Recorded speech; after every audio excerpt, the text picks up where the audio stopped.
Franchement, il faut qu'on se pose la question. Le mot neuf, c'est quand même fou le pouvoir qu'il a. C'est un mot tout simple, mais il promet quelque chose de mieux, de plus frais, de plus excitant. Aujourd'hui, on va décortiquer ensemble cette obsession pour la nouveauté. Allez, on attaque direct. Qu'est-ce qui rend la promesse de quelque chose de nouveau si irrésistible? Comment ce simple mot est devenu l'un des outils les plus efficaces du commerce? C'est nouveau, ça vient de sortir, c'est la mode.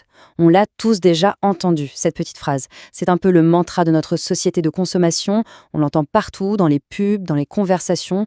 La vraie question, c'est comment un mot peut-il rendre un objet qui fonctionne encore parfaitement, complètement obsolète, du jour au lendemain? C'est ce pouvoir-là qu'on va essayer de comprendre. L'étiquette neuf, c'est simple, elle peut faire toute la différence pour le succès d'un produit.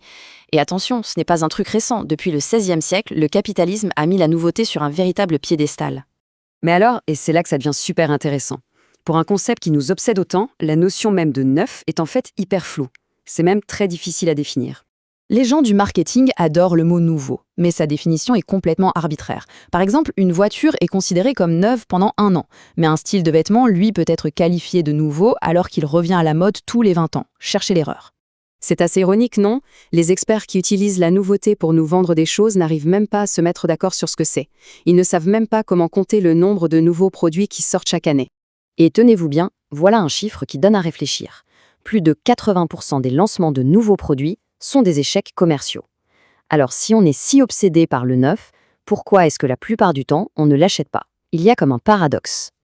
Donc, on résume, on a un concept flou, que bien souvent on ne désire même pas vraiment. Alors, d'où vient son pouvoir? Pourquoi est-ce qu'il a une telle emprise sur nous?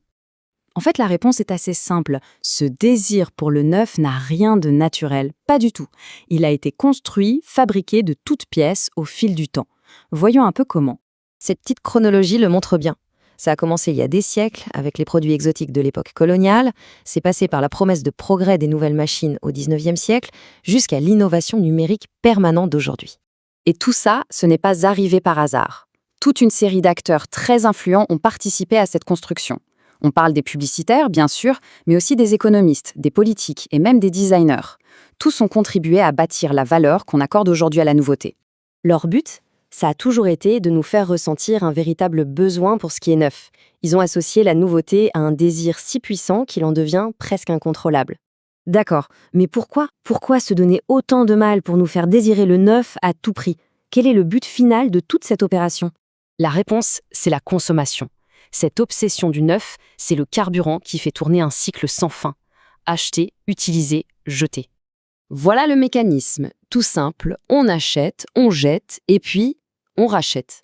C'est le moteur de notre économie et il tourne uniquement grâce à ce désir de nouveauté qu'on nous a inculqué. Bon, maintenant qu'on a vu tout ça, quel est le véritable coût de cette obsession? Qu'est-ce qu'on doit vraiment retenir de tout ça? Le point crucial, le voici. La nouveauté, ce n'est pas une qualité qui existe vraiment dans un objet. C'est une valeur qu'on a construite autour. C'est un peu comme un super emballage ou une campagne de pub géniale. Ça ajoute de la valeur perçue, mais ça ne change pas le produit en lui-même. Et ça nous laisse avec une dernière question, et c'est peut-être la plus importante. Si ce désir de nouveauté est fabriqué, que devrait-on désirer à la place?